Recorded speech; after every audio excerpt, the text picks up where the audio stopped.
अस्सलामु अलैकुम everyone, hope you are all doing well. So आज मैं आप लोग के साथ पकोड़े की बहुत ही मज़े की रेसिपी शेयर करने वाली हूँ। इसके अंदर आप लोगों का बिल्कुल भी ऑयल या घी बाकी नहीं रहेगा, बहुत ही क्रिस्पी पकोड़े बनेंगे। तो इसके लिए सबसे पहले आप लोगों ने आलूओं को इस तरह की कटिंग कर लेनी है।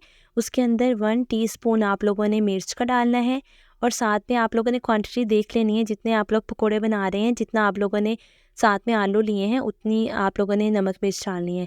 और हाफ़ टी स्पून मैं इसके अंदर डालूँगी नमक का हाफ़ टी स्पून डालने के बाद इसके अंदर मैं चॉप किया हुआ प्याज डालूँगी। प्याज को आप लोगों ने इस तरीके से चॉप कर लेना है, इसमें बहुत ही इसका अच्छा टेस्ट आता है प्याज का। साथ में आप लोगों ने खुश्क धनिया इसके अंदर पीस कर डालना है। खुश्क धनिया डालने के बाद आप लोगों ने कसूरी मेथी, जिसे हम मेथी बोलते हैं, खुश्क की हुई, वो डालनी है। और साथ में आप लोगों ने बेसन इसके अंदर डाल देना है। बेसन इतना आप लोगों ने डालना है कि ये अच्छे तरीके से इसके अंदर मिक्स हो जाए। तो आप लोगों ने इसके अंदर बेसन डालने के बाद इसको थोड़े से पानी के अंदर थोड़ा सा पानी लेना है आप लोगों ने, मामूली सा, ज़्यादा पानी इसके अंदर नहीं डालना बिल्कुल भी, क्योंकि आलूओं का जो पानी है वो भी आ जाएगा बाहर।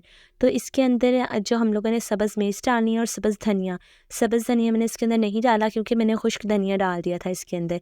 तो उसके बाद हम लोगों ने इसको बनाना है, किसी भी कढ़ाई के अंदर आप इसको बना लें। और आज गैस तो बिल्कुल ही नहीं था, तो हम लोग इसे दूसरी लकड़ियों वाली आग पर बना रहे हैं। तो हम लोग बाहर बैठे इसे मज़े से बना रहे हैं। तो इस तरह आप लोगों के बहुत ही मज़े के क्रिस्पी पकोड़े तैयार हो जाएंगे। होप सो आप लोगों को ये मेरी वीडियो अच्छी लगी होगी। वीडियो अच्छी लगे तो वीडियो को लाइक करें, अपने दोस्तों के साथ शेयर करें। मिलते हैं अगली वीडियो में, तब तक के लिए अल्लाह हाफिज़।